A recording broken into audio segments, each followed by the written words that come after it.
नमस्कार, JSB news में आपका स्वागत है। रुक करते हैं खास खबर के साथ। भोपाल गैस त्रासदी के 38 वर्ष पूरे होने पर बीजेपी की ओर से प्रदेश अध्यक्ष वीडी शर्मा ने श्रद्धांजलि प्रभावित हुए बंधुओं के लिए काम करने का प्रयास किया है। आज भी प्रभावित परिवारों के लिए आज भी काम करने का प्रयास कर रही हैं। जनजाति गौरव यात्रा पर बोले, जनजातीय गौरव यात्रा पर इंदौर के पाताल पानी में सभी ओर से आ रही यात्रा शामिल होंगी।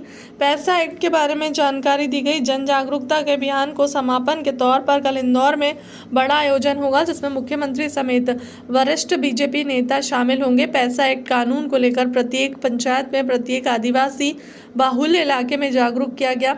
इस देश को सबको समझाना चाहिए। राहुल गांधी की यात्रा पर निकल रही है। राहुल गांधी की यात्रा में जिन्हें हिंदू होने पर शर्म आती है, ऐसे स्वरा भास्कर शामिल होते हैं। राहुल गांधी की यात्रा में पाकिस्तान जिंदाबाद के नारे लगाने वाले लोग सम्मिलित होते हैं। राहुल गांधी की यात्रा में जो गौशाला की जमीन पर कब्जा करके, जमीनों पर कब्जा करके जिन्हें जेल जाना पड़ता है, जेल की हवा खानी पड़ती है, अब उनके छापे पड़ते हैं तो कई प्रकार की सामग्री पाई जाती है। मीडिया के सामने बात नहीं करनी चाहिए। ऐसे लोग राहुल गांधी के साथ कदम से कदम मिलाते हैं। भारतीय जनता पार्टी और देश के लोग पूछना चाहते हैं कि जो देश विरोधी, समाज विरोधी लोग शामिल होते हैं, हमें पहले ही कहा है कि जोड़ने नहीं तोड़ने वाली यात्रा है। भारतीय जनता पार्टी ने पूरे मध्य प्रदेश के ग्रामीण निकाय के सभी सरपंचों का, सभी पंचों का, जनपद सदस्य, जिला पंचायत सदस्य, हमने सबके विधानसभा से सम्मेलन किए हैं। आपको कल्पना नहीं होगी, हमने कहा कि गुड गवर्नेंस कैसे दिया जा सकता है। माननीय प्रधानमंत्री की गरीब कल्याण की योजनाएं गांव में, पंचायत के अंदर, प्रधानमंत्री आवास योजना से लेकर, उज्ज्वला योजना से लेकर, प्रधानमंत्री जी के 5 लाख रुपए के फ्री के इलाज कराने का अधिकार आयुष्मान कार्ड देता है। तो क्या पंचायत के अंदर हम, जो माननीय मुख्यमंत्री जी ने मुख्यमंत्री जनसेवा का अभियान शुरू किया है कि कोई भी व्यक्ति जो जरूरतमंद है उसे ये योजनाओं का लाभ मिले, और इन योजनाओं में पंच सरपंच जो बने हैं वो अपनी भूमिका निभाएं। माननीय प्रधानमंत्री ने कहा कि डायरेक्ट बेनिफिट ट्रांसफर के माध्यम से बिचौली और दलाल देश के अंदर समाप्त होंगे।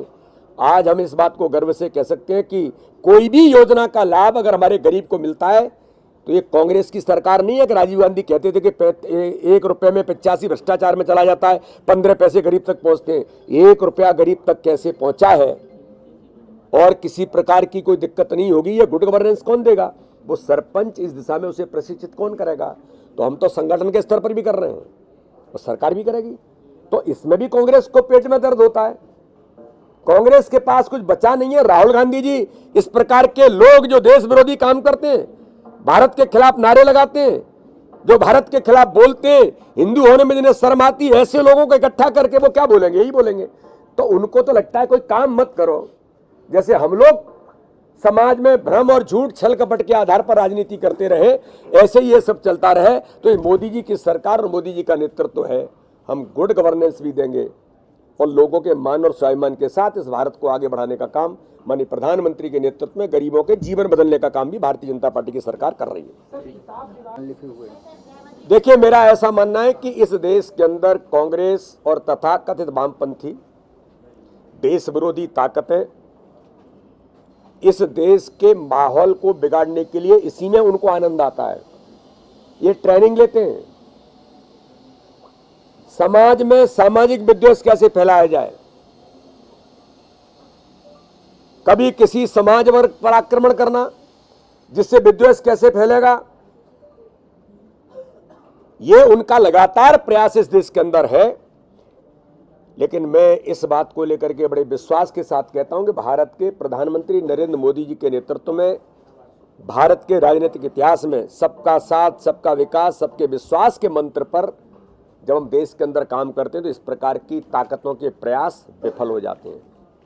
और इसलिए मैंने कहा, ये जो राहुल गांधी यात्रा निकाल रहे हैं, जिसको वो भारत जोड़ो यात्रा कह रहे हैं, मैंने कहा था यह यात्रा देश के अंदर घूम घूम करके विद्वेष पैदा करने का काम कर रही है, धार्मिक उन्माद फैलाने का प्रयास कर रही है। तो दूसरी ओर भारतीय जनता पार्टी के मध्य प्रदेश की सरकार और मध्य प्रदेश का भारतीय जनता पार्टी का संगठन आदिवासी समाजों के भाई और बहनों के अधिकार देख करके हाथ मजबूत करने का काम कर रही है। तो इसलिए इस प्रकार की जो ताकतें हैं, ये देश के अंदर लगातार इस प्रकार के काम तथाकथित लोगों के माध्यम से कर रहे हैं। इंदौर की जो घटना हुई है, इंदौर के अंदर गवर्नमेंट के लॉ कॉलेज में सामूहिक हिंसा एवं दांडिक न्याय पद्धति, ये जो पुस्तक है जो फरहत खान के द्वारा लिखी गई है, ये पुस्तक कई वर्ष पूर्व प्रतिबंधित होने के बावजूद लाइब्रेरी में कैसे आई और क्यों इस पर वहां के इस प्रकार के प्राध्यापकों ने इसकी वकालत की, और ऐसी ही ताकतें इसी प्रकार के लोग कॉलेजों के अंदर चाहे लव जिहाद से लेकर के इस प्रकार की चीजों को प्रमोट करने वाले लोग हों, ये भी सामाजिक और धार्मिक विद्वेष फैलाने का काम इस प्रकार के लोगों के माध्यम से होता है। ऐसे लोगों के खिलाफ केवल कार्रवाई नहीं, इन्हें जेल के अंदर भेजने की जरूरत है। आज भारतीय जनता पार्टी की सरकार में हमारे गृह मंत्री जी ने इस पर कड़ी कानूनी कार्रवाई करने की बात कही है। उनके खिलाफ एफआईआर दर्ज होगी और ऐसे लोग कॉलेजों में नहीं, जेल के अंदर होंगे। इस देश के अंदर कांग्रेस के नेतृत्व, चाहे वो सोनिया गांधी हो या राहुल गांधी हो, जिन्होंने इस देश के अंदर राम के अस्तित्व को नकार दिया, जिन्होंने राम सेतु को एक कल्पना केवल मात्र कहा और उस राम सेतु को तोड़ने के लिए तैयार हुए, ये वो कांग्रेस है।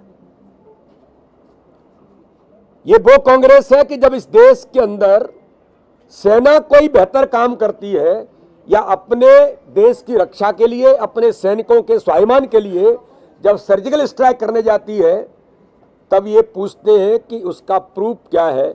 ऐसे लोग जो राम के अस्तित्व को नकारते हैं, आज उन्हें ये याद आने लगा कि भारतीय जनता पार्टी या आरएसएस के लोग जय श्री राम बोलते हैं, जय सिया राम नहीं बोलते हैं। अरे राहुल गांधी जी, आपको इस देश का न मर्म पता, न संस्कृति पति, न आपको कुछ पता। गांव के अंदर आप निकलेंगे तो सुबह सुबह आपको पूरा भारत जय श्री राम करते ही दिखाई देगा। और मुझे आश्चर्य होता है कि इतने बड़े दल के इस प्रकार के राष्ट्रीय अध्यक्ष रहे हैं वो, ये इतना हल्कापन और छोटी बातें करने का प्रयास करते हैं। क्या वो जय श्री राम का नारा लगाते हैं, सिया राम का नारा नहीं लगाते हैं।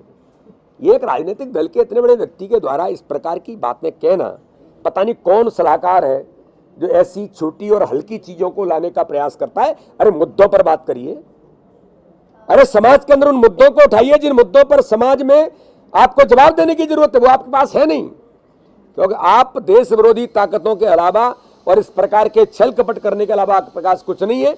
आप इसी दिशा में केवल यही काम करना चाहते हैं। इसलिए मैं तो कहता हूं कि यात्रा ये साबित होती है, ये यात्रा इस देश को तोड़ने वाली यात्रा साबित होती चली जा रही है।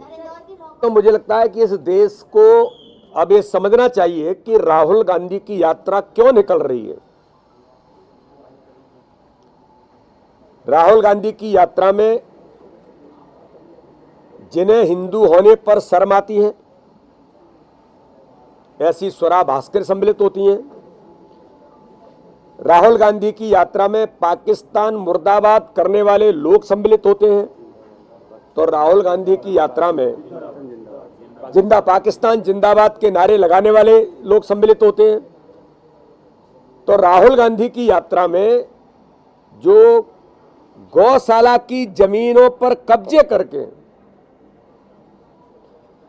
अवैध जमीनों पर अवैध तौर पर कब्जे करके जिन्हें जेल जाना पड़ता है, जेल की हवा खानी पड़ती है, और जब उनके यहाँ छापा पड़ते हैं तो कई प्रकार की ऐसी सामग्री पाई जाती है जिनका उल्लेख मुझे मीडिया के सामने नहीं करना चाहिए।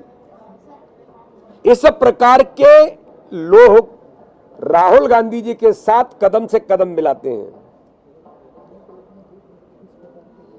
तो ये देश राहुल गांधी जी से पूछना चाहता है और भारतीय जनता पार्टी पूछती है कि राहुल गांधी जी, आपकी यात्रा क्या केवल इस प्रकार के लोग जो देश विरोधी ताकतें हैं, देश के खिलाफ बोलने वाले हैं, या देश के लिए ऐसे लोग जो काम करने वाले हैं, समाज विरोधी ताकतों को एकत्रित करने वाला मंच आपकी यात्रा बन गई है? जिसको हमने पहले ही कहा था, ये जोड़ने वाली यात्रा नहीं, ये तो तोड़ने वाली यात्रा है।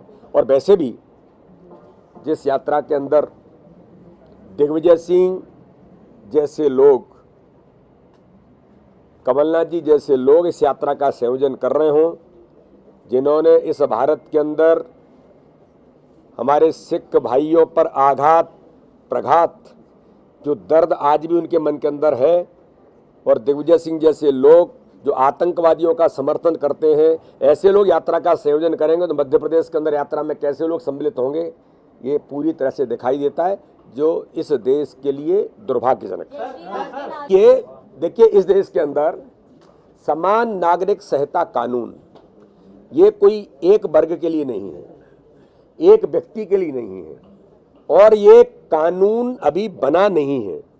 इस कानून के बारे में समाज में लोग इस बात को लेकर के चर्चा समाज में है, समाज से आवाज उठ रही है। सरकार कोई भी कानून जब बनाती है, समाज का अभिमत क्या है और समाज की ओर से जब आवाजें उठती हैं, उत्तराखंड के अंदर इस पर संकल्प पारित हुआ है, उत्तर प्रदेश के अंदर संकल्प पारित हुआ है, भारत के संविधान में इस बात की चर्चा हुई है। बाबा साहब अंबेडकर जी ने उस समय कहा है समान नागरिक संहिता के बारे में, तो केवल कोई आज का विषय नहीं है, और ये एक व्यक्ति के लिए नहीं, एक धर्म के लिए नहीं, एक समाज के लिए नहीं है, ये संपूर्ण देश की आवाज आज उठ रही है कि समान नागरिक संहिता कानून इस देश के अंदर बने। इस पर राज्य सरकारें अपना अभिमत, अपना संकल्प पारित कर रही हैं। मध्य प्रदेश के माननीय मुख्यमंत्री जी को मैं धन्यवाद करता हूं कि उन्होंने भी ये कहा है कि मध्य प्रदेश के अंदर जनता की जो आवाज है, उस आवाज के आधार पर हम ये संकल्प मध्य प्रदेश के अंदर भी पारित करेंगे।